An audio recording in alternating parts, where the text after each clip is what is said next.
Hi, everyone, and welcome to this episode of Ask a Death Doula. My name is Suzanne O'Brien. Thank you so much for being here. And don't forget, we've got that free live masterclass, The Good Death, The Good Life Masterclass. It's an all-day event.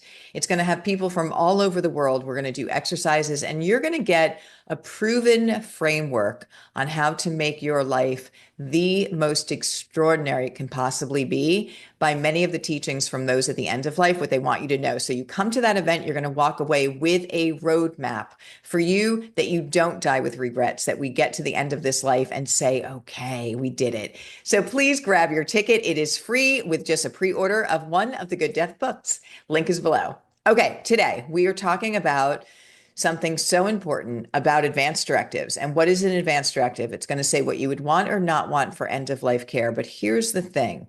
We're going to be clear and talk about the verbiage that's being used associated with advanced directives and the actual, are they legal or are they actually not legally binding, which is going to very much surprise you. We're also going to give you what I call a doula giver's pearl. We're going to talk to you about the POLST form, and I'm going to give you what I call your secret weapon to make sure that your wishes are not only honored at the end of life, but you know how to make them a legal medical order that has to be followed by law.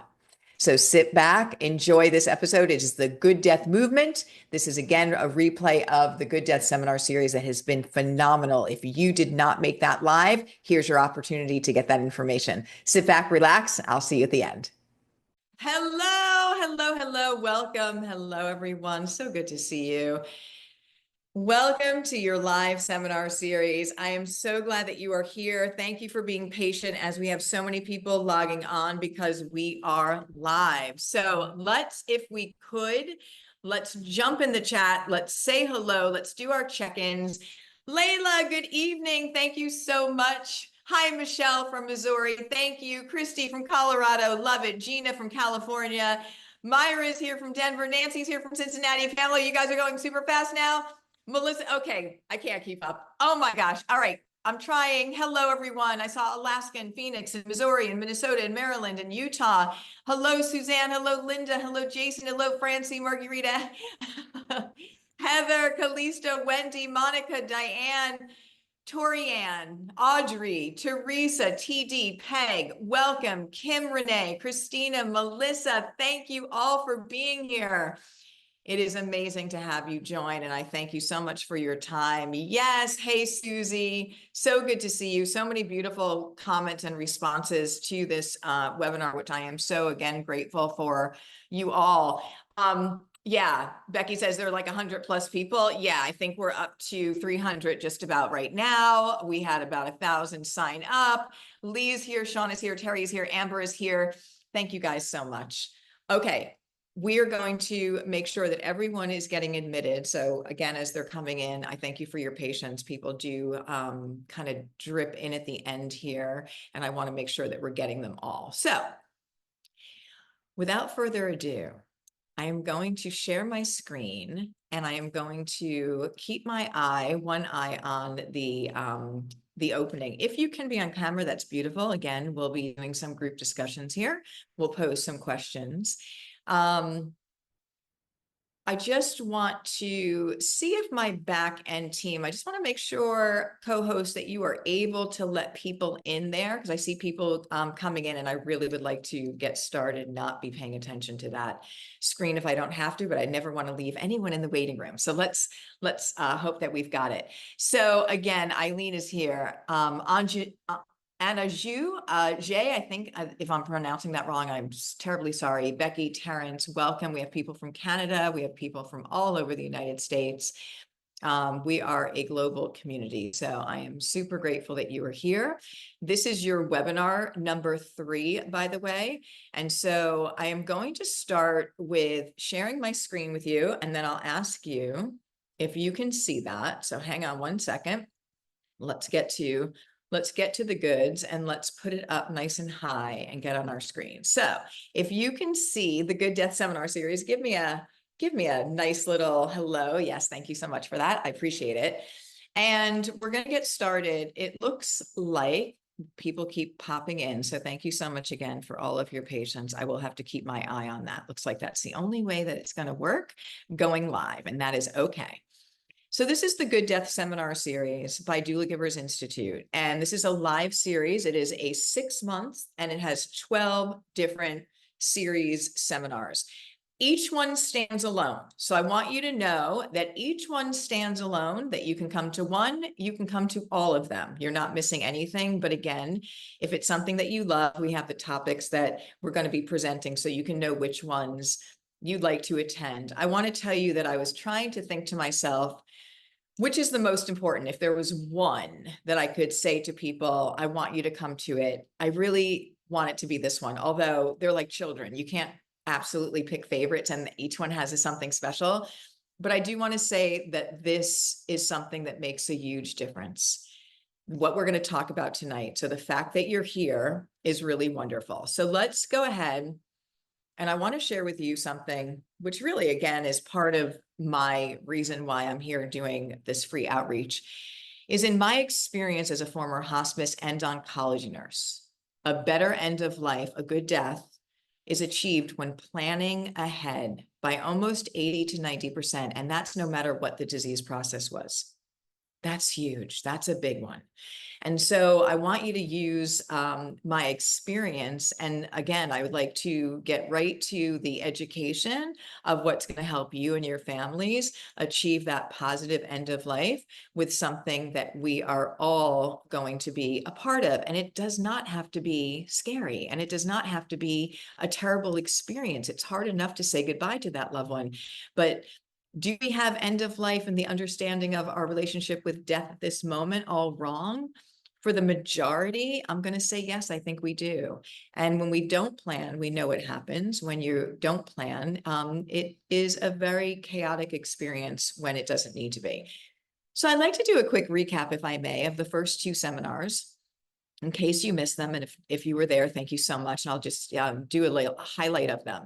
Seminar number 1 talked about, how did we get here? How did we get to a place in our world where death is the number 1 fear? Something that 100% is guaranteed, something that 100% we're all going to go through. And by the way, we've been dying for thousands of years. So let's just remember that maybe we have created a fear and a challenge around something when it absolutely does not need to be. And by doing such, overcomplicating it. So in that seminar, I really take you down history about different cultures and different religions and how life was celebrated, and how within the last 100 years we've medicalized death. And death is not a medical experience, it's a human one. And so we just really forgot, and we're bringing that all back. So when we have the experience of not talking about end of life, which right now we pretty much don't, what happens is we don't know all of the beautiful things that we learn from it that we can use to support my loved one in having a great end of life, in the choices that I have as a person approaching my end of life. If we don't talk about this, if we push it away and pretend it's not there, then we miss out on all of this information. And I'm going to get right to it.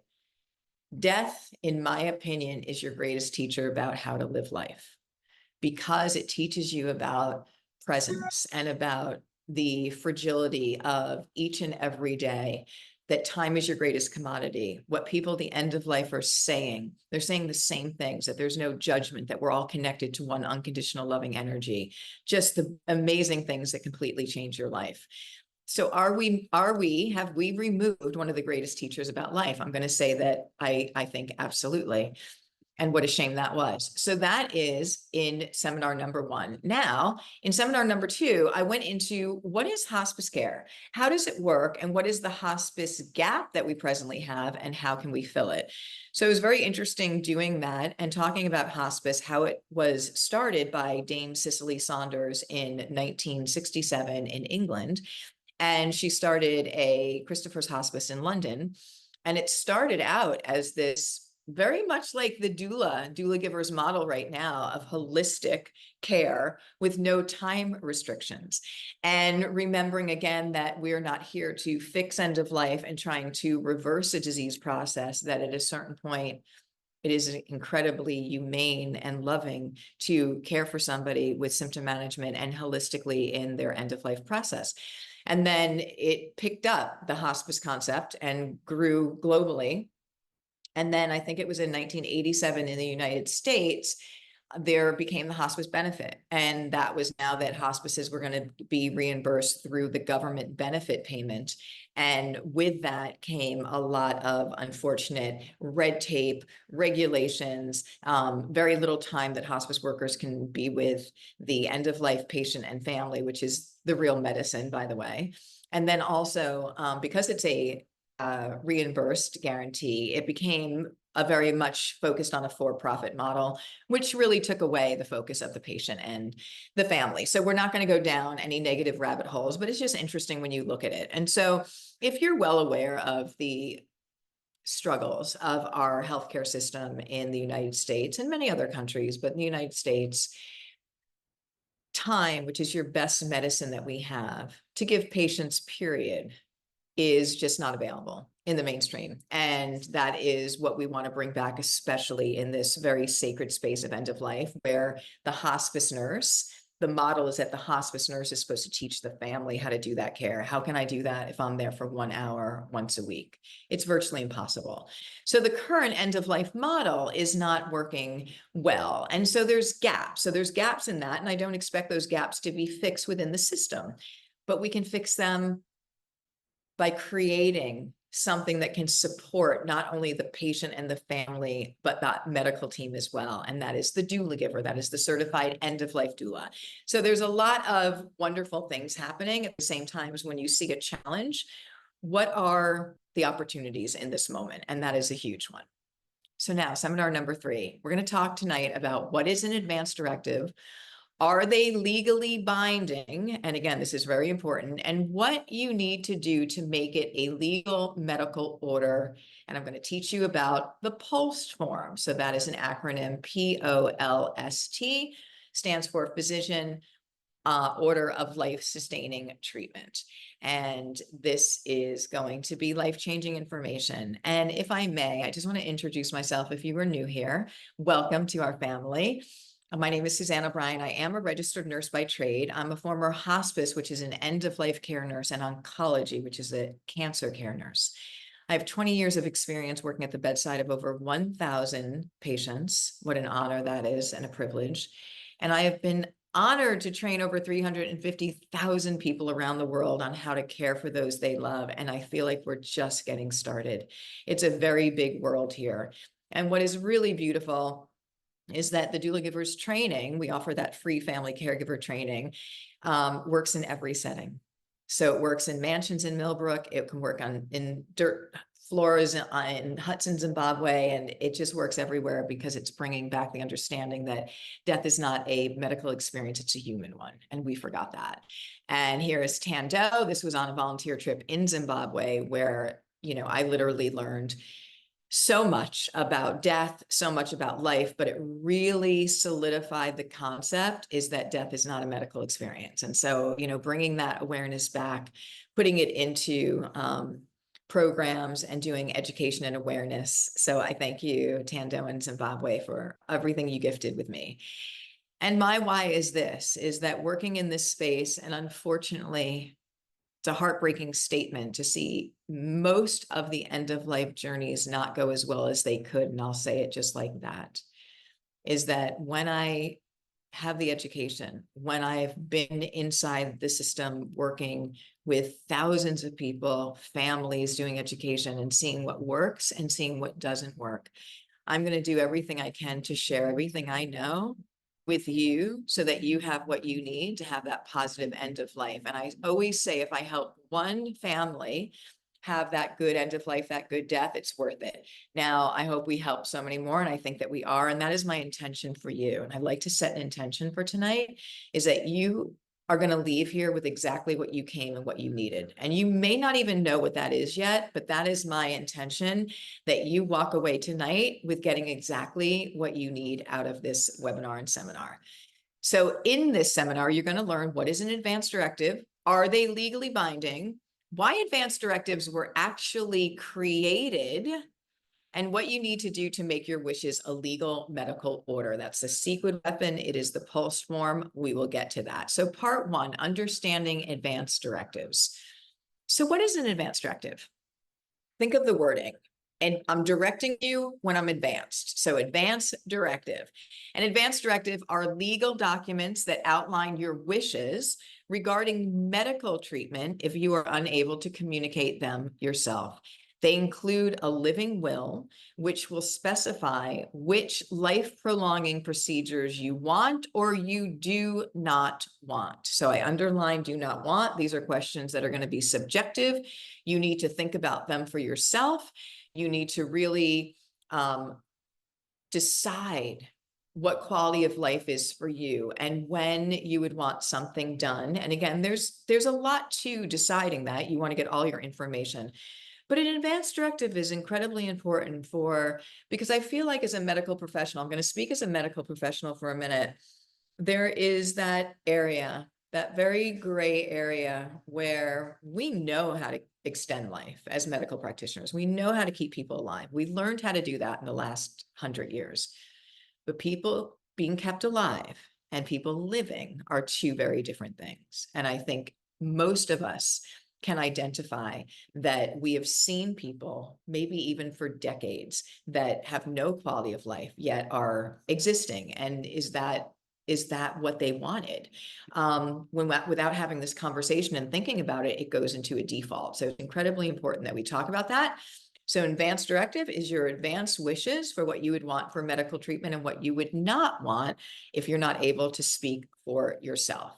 There are two main points to an advance directive. One is the living will. So that's what we talked about. Again, it directs medical staff and it directs your family on your choices regarding life-prolonging treatments.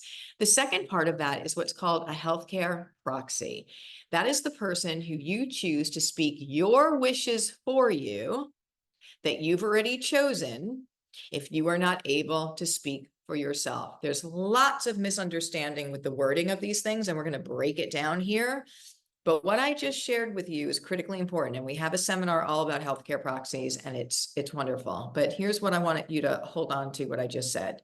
The healthcare proxy is the person that you assign to speak your wishes that you've already chosen if you cannot speak for yourself. Everywhere it's written, the healthcare proxy is the person that will make medical decisions for you. That's really incorrect. They're not making medical decisions for you. They will if we haven't talked about this and get this right. They're really supposed to be advocating your choices you've already made in that living will. There's a big, big difference there. So we want to make sure that the wording is really clear. So what happens when you don't have an advance directive? So unfortunately, I have to tell you, this happens all the time. I see this all of the time. It goes into what I've called a medical treadmill. And we understand if the doctor doesn't have guideposts, a roadmap for what you would want or not want, he or she is going to look at your situation and they're going to do the next course of action. What is the next course of action? And if you've been anywhere around a hospital or the medical system, that can get really complicated really, really quickly. So it's what I call the medical treadmill. I want to also really highlight right now that the fear of death is the #1 fear in the world. Public speaking is #2, by the way. So everyone always asks me. So I want to give that to you right here. And it's fun. You combine them, right? So speaking publicly, but when people have that fear, it's a real fear. When we don't think ahead of time what we'd want or not want, when it shows up, and we know 100% of the time, end of life will show up, no matter how much you push it away at some point.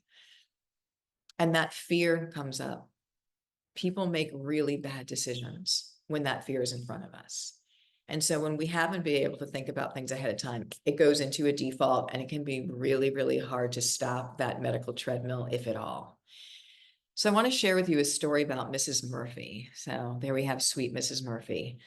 She had a stroke, and she had a really bad stroke. So now when there's stroke protocol, if God forbid somebody's having a stroke and they get to the hospital quickly within a few hours, there's a protocol in a way that they can give a medicine to stop that damage of that stroke, and people have a really high success rate of recovery.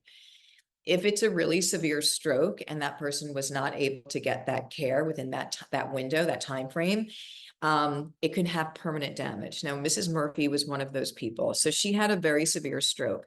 A stroke is a bleed in the brain. And what happens is when there is pressure and swelling in the brain, everything that's connected to wherever that's touching is going to malfunction, for lack of a better word. So it's going to affect everything, my speech, my, how I'm everything.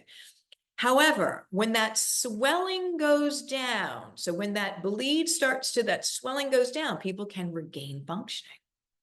So we really don't know the outcome of a stroke sometimes until weeks or months after. It's usually weeks, a few weeks. When that swelling goes down, where are we left? Where is the deficit, if any, that person's left? So Mrs. Murphy went into rehab and she couldn't speak and she couldn't walk, and it was really devastating. She had one son, one adult son and one adult daughter.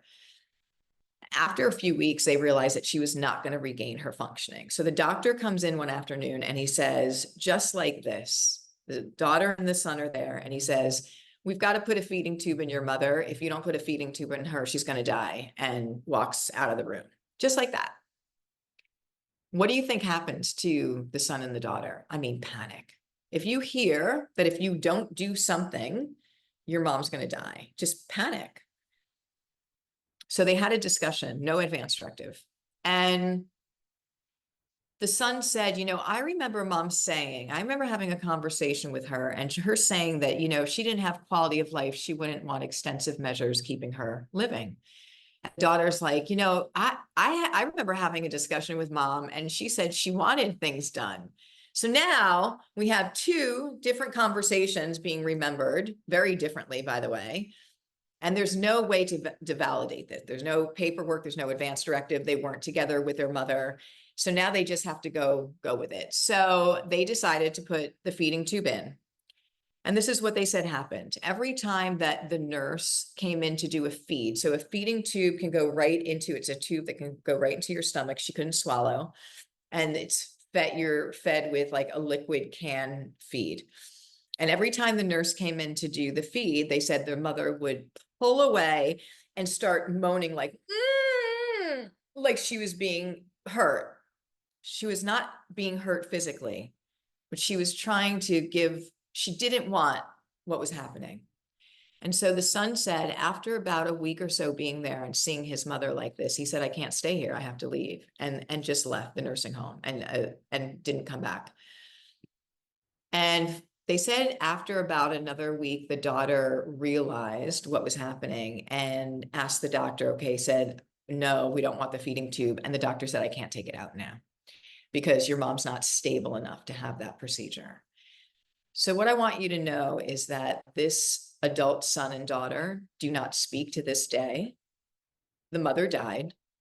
And how could this have been prevented? It's not for the son or daughter to decide. It was for Mrs. Murphy to decide. And one of the things when I think back, so there's a few things we're going to teach you tonight to really clearly understand what you need to do to have those wishes in writing so that there's no misunderstanding with your family. She could have had that family conversation with both of them together, but putting things in writing, because we know what happens when fear presents itself.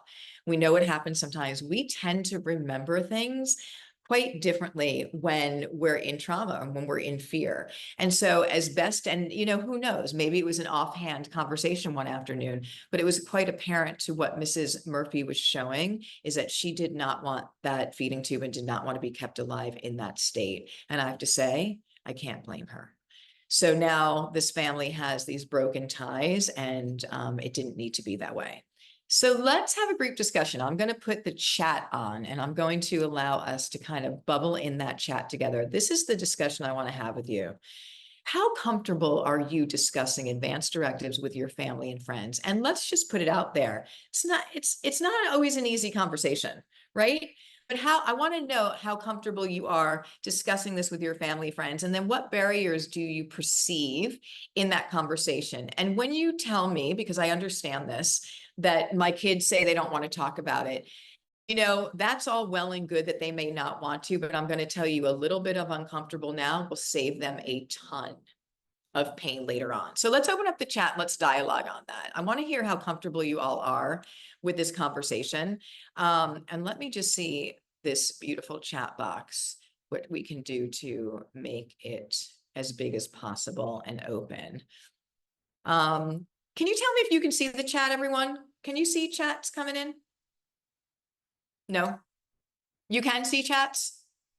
Give me a thumbs up. I only have a couple of you. Okay, a little bit. I love that when somebody says a little bit. Okay, well, put in the chat. Let's go right back down here and let's see, and I'll read them out loud. Okay, so my kid, okay, I love it because you guys are going fast. So a lot of you are saying yes. Very comfortable. Yes. Thumbs up. Extremely comfortable. Responses are coming fast. Yes, they are. With the work that I do, I do this all the time. Very comfortable. Absolutely very comfortable. Okay. Yes, very. So now that we're getting a lot, now I have another question for you. Now that we're getting a lot of that, you can make the chat bigger yourselves. Okay, beautiful. So you can make that bigger yourselves on your side. Very comfortable, have already had the discussion. I love that, very comfortable. Okay, so I want to find somebody who's not comfortable with this. Comfortable now, but only after taking care of my best friend's mom when I was visiting and stayed for the months because the family did not get set up. That's what Kat says. Thank you. Bev says, I am comfortable with all of this subject. I am a retired hospice nurse as well. Okay, so then the question is for you guys, how many of you have had this family conversation already with your children, with your families, and it's done? I know you're very comfortable, but is it all done? Because it really does need to be all done. Okay, great, beautiful, done. Love that. Yes, great. Okay, haven't yet. Okay, great. We're going to help you. Okay, working on mine. Beautiful. Not done. Okay, discussed. Perfect. Love this. So we've got the first step is starting to get real comfortable with it. Not yet, partially. Okay, great. The important thing to understand is that what I'm going to share with you tonight about getting it done, making it a legal order, having those family conversations, because we've got to. And here's the thing. It's one of the greatest things you can do for your family. I promise you that. So I have to need to update it. Yeah, so it is recommended that you look at those living wills and things every year to make sure that they're still accurate. One of the great examples, and I love this when I do live workshops, is that there are people that said, I still have I have my husband, but now he's my divorced husband as my healthcare proxy. I'm like, you might not want that. You might want to look at a different way. I mean, I don't know. Maybe he is your best friend, and that's a fantastic thing. Usually it tends to not be that kind of way. So I definitely want us to look in terms of making sure that you are checking that annually, and do the current wishes that you have still reflect what you want and what you have written down in your advance directive. Things change. And I'll give you an example for myself that I'm going to actually now quiet the chat so we can keep going on there. And so I'm going to fool around with the control for a minute. Is that every time that something new comes about, which now we have water cremations, and now we have human composting, and we have a lot of choices that are coming out. And then when I did a real deep dive into body donation, every time I was finding a new option, it went from natural burial for me to water cremation to body donation. They're all really good choices.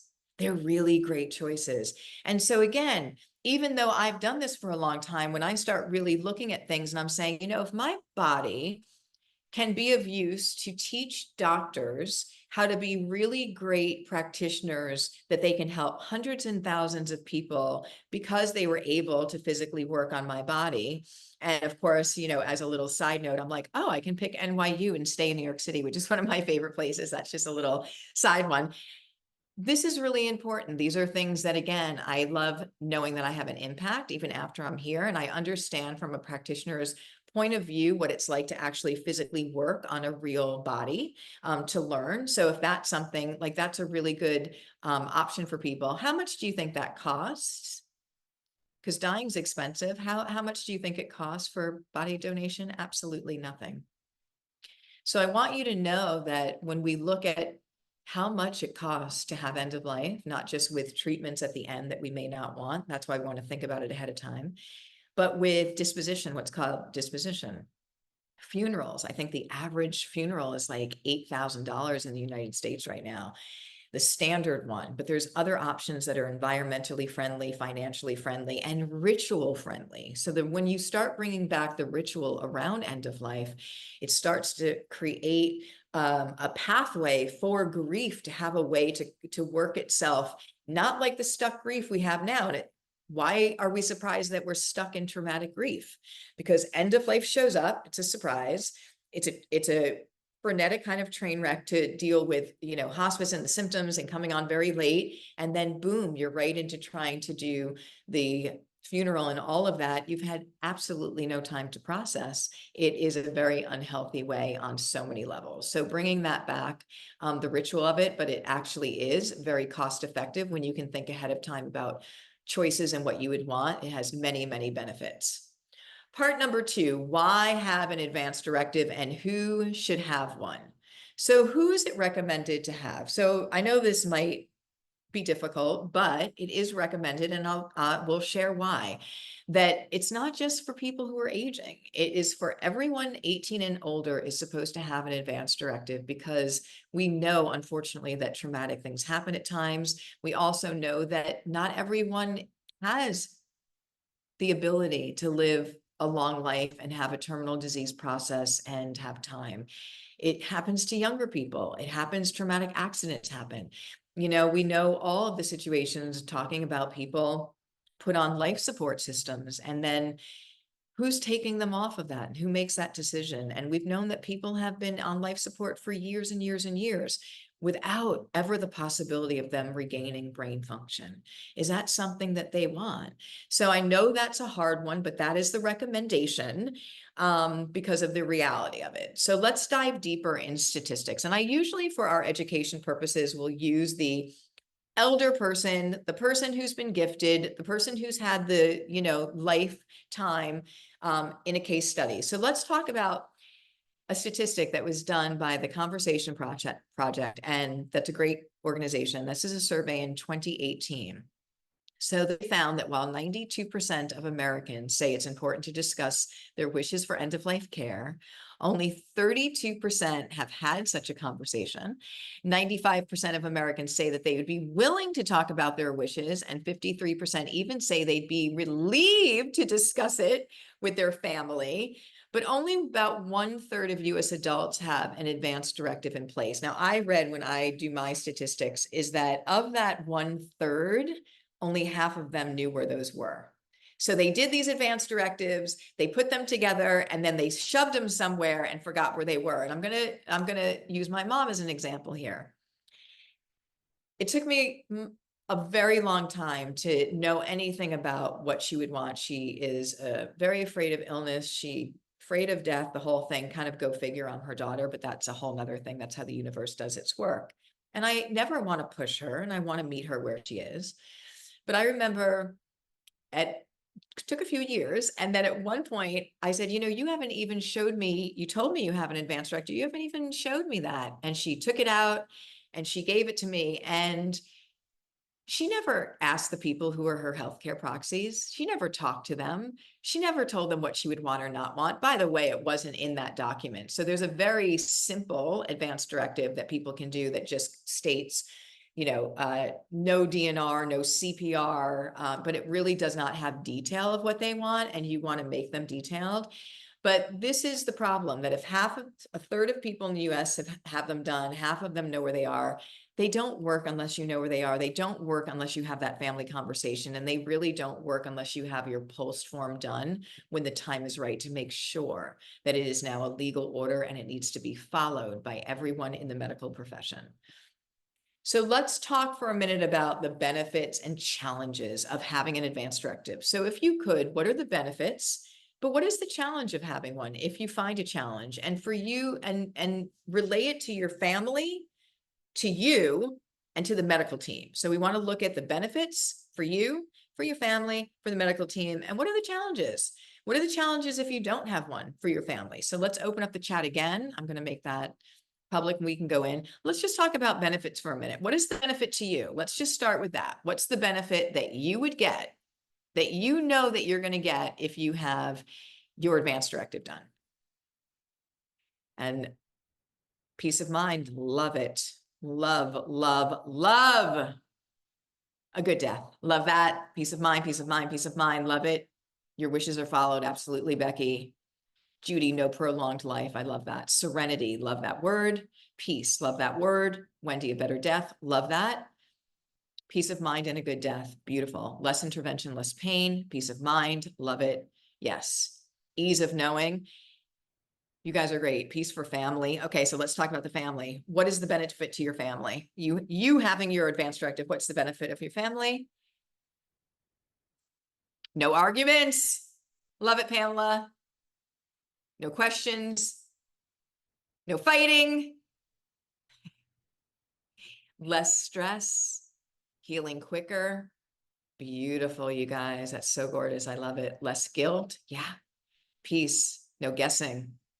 Knowing. No confusion. Yeah. Yeah. No wasted time.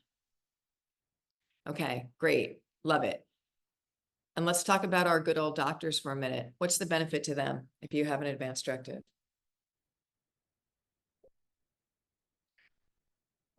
Peace for them too. Love that, Becky. Clear direction. They have a roadmap. Yep, direction. Give them guidance. Yes, yes, yes. I love it. They understand what you need. Okay, that was enlightening and beautiful, and I loved all of your answers. There was a time in, I'm going to quiet the chat. There was a time in, I want to say it was 2017 that I picked up the phone at Doula Givers Institute, New York City, and there was a little voice on the end of it. And this man said, you have to help us. And I said, okay, what do you need? And he said, I am a doctor in Miami in the ICU. And he said, we are doing things to patients that we know they're never going to get better. We're intubating them where, you know, and he said that he was about in his 70s. He said, and the hospital is backing the family, will not go against what the family's wishing. And we know ethically, we know from a conscious standpoint that we are doing things that are making no difference, that are actually prolonging suffering.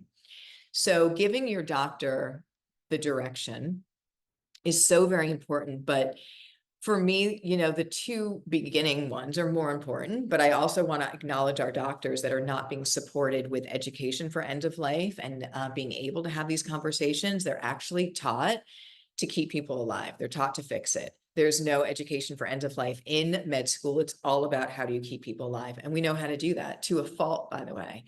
And so for me, I love that so many of you put peace of mind, because can you put a price on peace of mind? I don't think you can. How can you?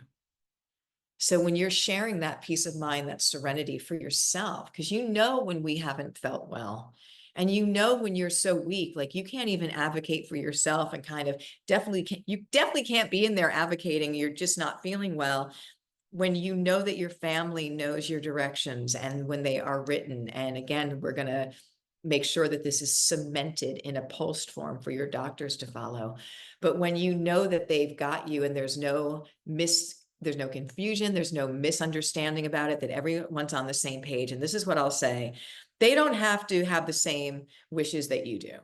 You're an individual. Your wishes should be informed, subjective decisions. True love, and I often will say this to families because I want to honor where they're at in that moment. Loving your mom is following and supporting her in what she would want. And I know this can be absolutely the hardest thing as well, because we obviously know that when Mrs. Murphy, that feeding tube was not going to be put in, if it wasn't put in at that time, she would have her end of life. But looking back on it, she had no quality of life. And so it ended up in a very bad place with a lot of extras, a lot of extras. And so there is always going to come that place of our end of life where if there's no quality there, do I want it extended? I want that to be crystal clear. And if I have a son and a daughter, and they've both heard why I am picking what I'm choosing. Even if they don't agree with it, they know that they're supporting me and my wishes, and I'm making informed decisions. So if I say that I can't speak, walk, do anything for myself, that's not quality of life, they've heard that. As hard as that may be, they still get it. So that was really great. Now, let's just give a nod to our doctors right now. We almost treat, and I don't want to really even say almost, we treat doctors right now like when their patient dies, they've failed. Now, I'm going to go back to my oncology time. I would have doctors walk down the hallway with their head down, like they've just failed miserably when their 96-year-old patient died with metastatic cancer all over. This is how we treat them. How can you let someone die? How unfair is that? So we've set them up for an impossible goal. And with that, again, we get into a very dangerous place of keeping people alive when there's no quality, and it might be causing them a lot more suffering. Part 3, let's do the legal considerations. So, are advanced directives legally binding? Now, I want to stop here because if you Google this, and thank you, Google, for all that you do and all the information out there, everywhere it's written, advanced directives are legal documents. Stay with me. Advanced directives are legal documents. It's going to be in every Google search that you have. But are they legally binding? And what do I mean by that? Do they have to follow? Does anyone have to follow? And I was going to say, can anything trump it? And I'm not getting political here. We're not bringing politics into it. An advanced directive is not legally binding, which means that there is somebody who has the final say, and it's not you. So let's break it down. While advanced directives provide a very clear expression of your wishes that you've thought about, that you've made clear, they are not legally binding. The doctor has the final say, and the law is on the doctor's side. So then you might say to me, well, why were they created then? Yes, it looks like, especially when you start to make them detailed, and they are followed the right way. For me, okay, I've written down, I thought about it all. I know what I would want, what I don't want. It's in detail.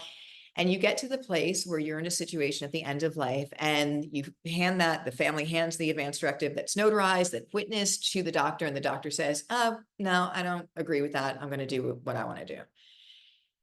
The law's on the doctor's side. Now, I don't want to say that this happens often, because I think that people are really good in the world, but it does happen, and it can happen. So I want to make sure that you know what you can do. So what can you do if a doctor does not want to follow your advance directive? Now, this is something that I learned when I was an oncology nurse, because this is exactly what happened. So there was a woman very late in her process, full of cancer, pretty much dying. And the doctor wanted to do another procedure, and he wanted to try something else. And the family was like, doctor, no, we have an advance directive. My mom said she doesn't want any more. She's saying she doesn't want any more. She just wants to go home on hospice. And he was like, no, we're going to do this procedure. And the family came to me as the nurse and was like, what can we do? Like, this is horrible. And it was horrible. Think about being in that position with somebody you love so much, already being ill for quite some time, knowing that they're very close to that end of life, and you have somebody who's blocking what you're wishing, and now it's a really big issue. So I had to find the highest level in the state. It was a state of New York and Albany of elder care attorneys, and say, this is the situation. What does the family have to do? And do you know what they told me? They said that tell the family that they can get a restraining order against the doctor. Are you crazy? I mean, this is crazy. This person is dying within a couple of days. You want the family to go file a restraining order, and then they can ask for a transfer. So again, causing a lot of upheaval and energy in the hospital that doesn't need to be there. And I just want to emphasize, this is not a common thing that happens, but it can happen. So I want to make sure that you know what you can do to make sure that you can have a legal order made. So what do you think of advanced directives not being legally binding? Because I have to tell you that I've had this discussion with many people in this space, and they're like, no, Suzanne, they're legally binding. It says it's a legal document. And I'm like, oh, but it's not. So we have to be really careful. Why? Because I want to make sure that effort that we put in of thinking about what we would want, all that beautiful work we put in for my peace of mind, for my family's peace of mind, and for the direction of the doctor is locked into a legal order. And I'm going to tell you how to do that.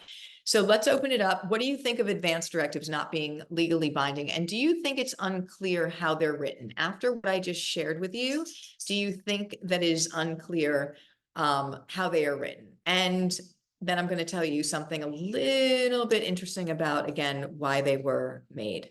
Yeah, it's really scary. I know. I'm sorry. And I'm not trying to scare anyone. I'm trying to be very clear because myself, as the oncology nurse, was in this predicament.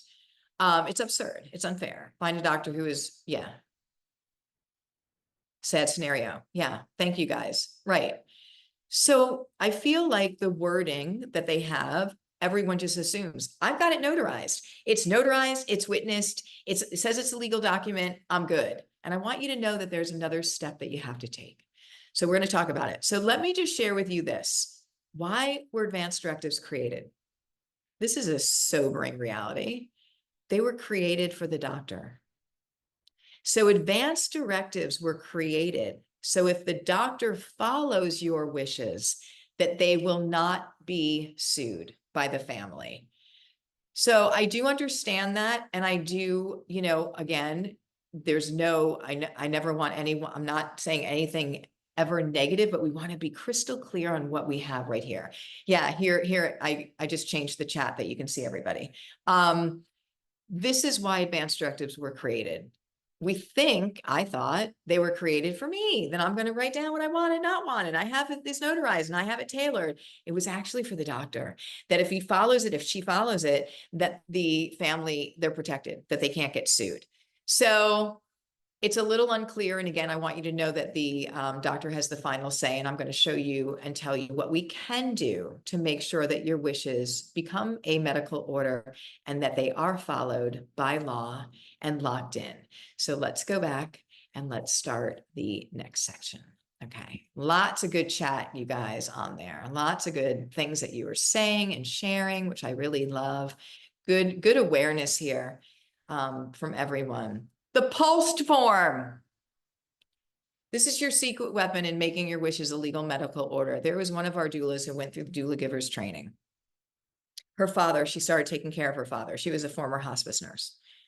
She went to his doctor and she said, I'd like to do a POLST form. And do you know what the doctor said? He said, what's a POLST form? And there's no shade here. I'm not trying to do any of that. I am just saying that we move in such a rapid world with so much going on. And this is a really specific niche. So this was his geriatric doctor. Why he didn't know about a POLST form, I don't know. They are relatively new, last couple of years or so. But everyone should know about these, and now you do. So this is your secret weapon in making your wishes an actual legal medical order that goes into the system and that has to be followed by law, or there's a huge penalty. So there's no question about it. Using the POLST form is a legally binding document that specifies medical orders of life-sustaining treatment, what you would want or not want, created in collaboration with your doctor. The POLST form, again, stands for physician's order life-sustaining treatment. It's a medical order, is a legal medical order, and must be followed by law. One of the caveats here, and one of the things you have to remember, is that a POLST form at this moment can only be done when there is an advanced illness. So what you do, many of the same questions that are in that POLST form are the exact same questions that are in that advanced directive. So if you've put the legwork, if you've done your work thinking about what I'd want or not want and writing those answers out, all you have to do is then transfer them into a POLST form with your doctor when the time is available to you, and they're a locked in legal order. So you are good with that. Steps to complete a POLST form: consult with your physician about your medical treatment preferences, do your advanced directive first, talk with your family, then talk with your doctor when the time is right. Even ask them, doctor, am I able to do a POLST form now? Am I at the age, or with my condition, or with whatever's going on, can I do one now? I mean, I would be ahead of that, and just know when you qualify to do that. Document the preferences in the POLST form, and then ensure that the form is signed by both you and your doctor. One of the things that you want to remember what's happening today is that your main doctor provider that you might have a very strong relationship because you've been going to for years is not the doctor that follows you to the hospital. It's not the one who starts treating you. So there's a break in the communication, not a shocker, by the way. It's actually very confusing and fragmented because you've got this specialist coming in, you've got that person that's coming in, people, the families don't even know who's who, and that's really, really hard. However, when you have this POLST form in the system, it follows you to the hospital, it follows you in the ambulance, it follows you. And so you want to make sure that this is done. Your main provider is one of the best places to do that, but you can do it anywhere. You just want to make sure that that gets into the system and that your wishes are now a legally binding medical order that has to be followed by everyone. So that is how that is done. And how do you feel about the role of healthcare professionals making those end-of-life decisions for you? What does that feel like? I mean, just, you know, you're going to hope you get a good one. You're going to hope you get somebody who sees things. And I'm going to open up the chat so we can talk and bubble that. But what does that feel like if you don't choose letting that be in someone else's hands? What might that feel like? Scary. Yeah. I'd hate it. Yeah. Yeah. One of the things I want to say, and again, there's no judgment here, but working with multiple doctors in this place, it's almost like they've been trained and they go into a default. So they see a situation and they see a illness and they go into a what is the next step without looking at the big picture. That's a problem. So if Mr. Miller has neuropathy and had multiple strokes, and now he's presenting with, you know, he's 90 years old and he's presenting with lung cancer, and that doctor is not thinking outside the box with taking the totality of his being. And he just says, okay, well, you know, good news. This is stage 2 lung cancer, it looks like. And if we do 24 rounds of chemotherapy, we'll able to bring that down. The question is, at his age, with where he's presenting, 24 rounds of chemo and the side effects of that, is that something that he actually wants to go through? And will it guarantee him the reversal? And again, I'm just pulling out things because I've seen too many. It's almost like it always reminds me of the horses with the blinders on. We have to remember the holistic people that people are. And again, the most empowering things we can do is choose for ourselves. I would not want, a provider. What would happen if the doctor was just making those choices and your adult children were like, no, we want to bring mom home, and they had to fight with that doctor over that because we didn't have our wishes in place? Like, not okay at all. And sometimes you do get those squirrely doctors. Love you so much, doctors, but sometimes you'll get that one who says, I know better, and this is what we're going to do. And we just want to slow down. And I think one of the things we want to remember is doctors are human beings, and we've set them up right now that they are supposed to fix end of life, and families actually say it to them, doctor, do something, fix it. And so they're trying this and trying that. And when their patients fail, we treat it like they've died, which is awful. So this discussion needs to open up on the whole scale here, not just the little one, on the big one. So yeah, it's really true. So again, we want to, for multiple reasons, do our wishes, let our families know, and let our doctors know, and then put it into a POLST form. So in conclusion, advanced directives are a crucial part of planning for end-of-life care, but they require thoughtful discussion and the added step of doing a POLST form when the time is right to make them a legal order. We strongly encourage you to have these conversations with your loved ones and your healthcare providers to ensure your wishes are respected and have the opportunity to have that good end of life that is available to all of us. Amen to that. And I always want to remind you that bringing back the sacredness of death brings back the sacredness of life. And together, this is how we change the world. So when we bring back the finite reality of this journey, and then we question, what is this journey about? And then when we're reminded of, wow, we are so much more similar than different, that end of life teaches us that. That, in my opinion, is how we change the world, because I choose to show up in this world in a very hopefully conscious, intentional way with compassion and non-judgment. And that's what we do.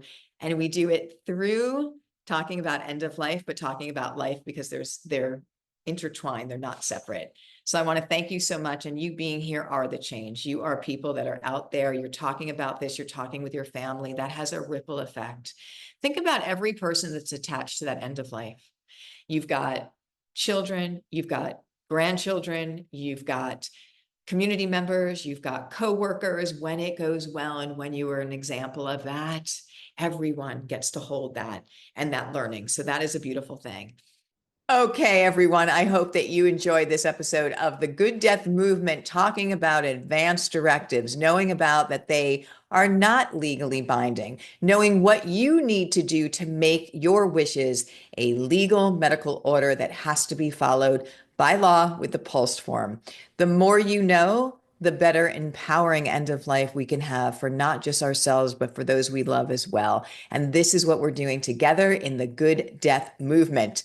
So don't forget that the Good Death book is ready for pre-order. It's available now. And when you pre-order your book, just one book, you get a ticket, a free ticket to the masterclass, which is the Good Death, Good Life Masterclass, a whole one-day event that is going to have exercises, have workbooks. You're going to walk away with a whole new lens on life. And that is what changes our world, is when we have a change in perspective. And this is the event that's going to do that for you. So don't miss this. Grab your ticket, order your book, and we'll see you there. Thank you so much for being part of the Good Death Movement. This was Ask a Death Doula. We'll see you in the next episode.